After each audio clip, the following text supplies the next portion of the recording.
Ladies and gentlemen, welcome back to the Driveway Engineer. I am JR. These are my shit boxes. Today's video is about shit box life, I guess. So I mentioned in my last video that my Ram was a 2018, caught on fire right there. Still some of the debris sitting there in front of my Subaru. Truck was paid for. Insurance paid out. It wasn't really a big deal, but when I purchased, so what I do is I put like $300 a month into a fund, and when I have enough and I want a new truck, I buy a new truck and I pay cash, and that's what I do.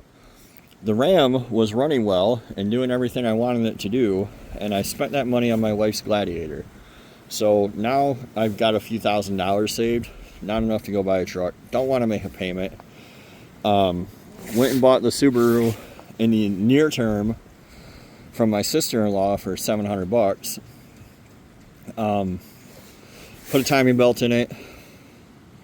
It's got a rattle. I don't know what the deal is. They thought it was knocking. I don't think it's knocking. It's something else, or it would have blown up by now. I put a few thousand miles on it. And then I went and bought this to have a truck. This is a 99 GMC 2500 crew cab short bed 454.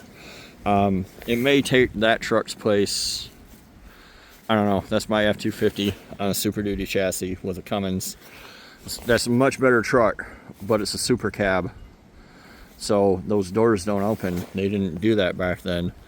I might like this configuration better. I don't know. Long story short, one of these two is going away. But not today.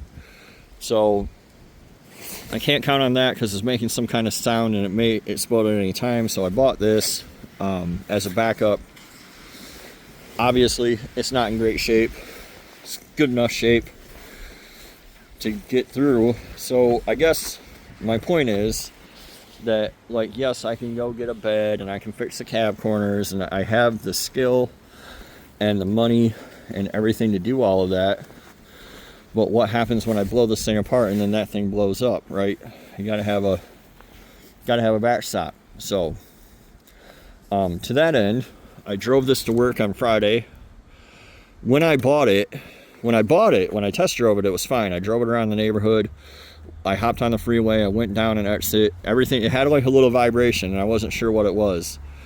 And I put a few hundred miles on this so far. So wasn't sure what the vibration was. It felt to me like it was in the front tire. I don't know. I thought that maybe I drove it in 4-wheel drive because it's old and worn out. You can have the transfer case lever to where it doesn't light the indicator, but it's still in 4-wheel drive. So I thought maybe I did that. I drove to work Friday. Still vibrates. Every time you let off the gas, it vibrates. So in my driveway, I went ahead and hopped underneath it, and there's this whole thing, like, you know, do you want to know? Like, don't ask questions you don't want to know the answers to. So I hopped underneath it. The rockers are a little, they're worse on the other side. The top's rotted off on the other side. The key to all this is to not treat it like a restoration, though. Just, like, good enough is good enough. But anyway, I hopped underneath it. We're gonna hop underneath it right now. Let me put you on pause while I roll around. So I hopped underneath it. I checked the carrier bearing. It was, look at that. That's no good either. Carrier bearing was flopping around. The pinion is flopping around. I'll probably just run that down with the impact. Because again, the goal isn't to restore it and make it perfect. The goal is to make it good enough. So I don't know why it's like that, but I'm going to. The drive shaft, all the bolts were finger tight, literally. Like, I just spun them out with my fingers. I'm trying to put them back in right now so I don't lose them. Carrier bearing was garbage. So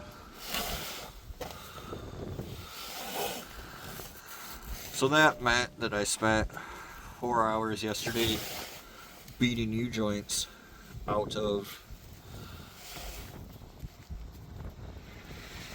the factory drive shaft.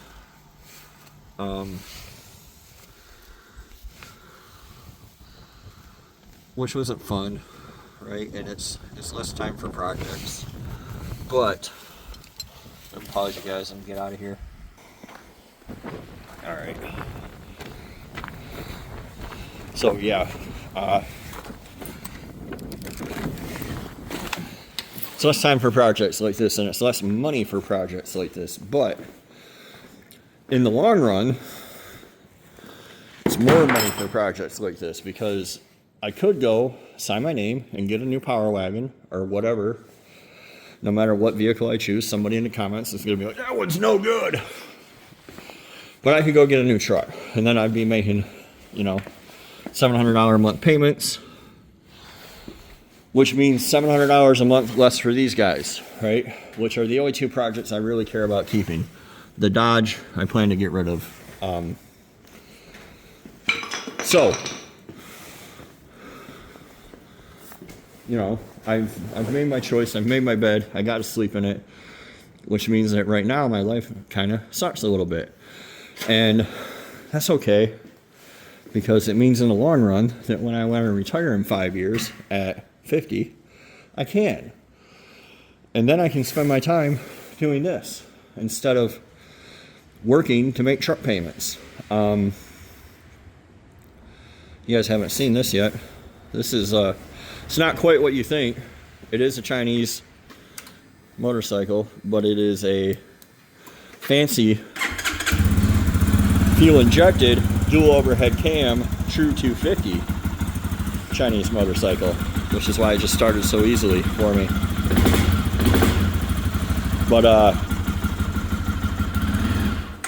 obviously with the weather like this, I can't really do much with it. I rode it 1 mile, so you'll see that later.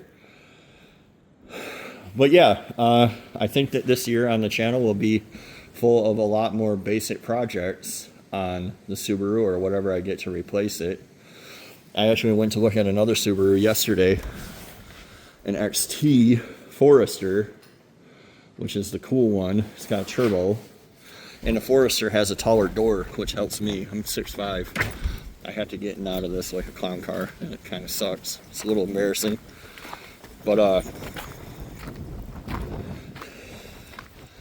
yeah, I don't know what this year will bring exactly for the channel. I may tap out and just go get a new truck, or a new to me truck anyway, but I may not. So we'll see. Hopefully you guys enjoy the ride. Oh, the heat doesn't work for shit in this. Probably because I put a bunch of K-Seal in it, or maybe somebody else did too. But anyway, I hope you enjoyed, and I'm going to keep on keeping on, and I hope you do too. And we'll see you next time on the Driveway Engineer.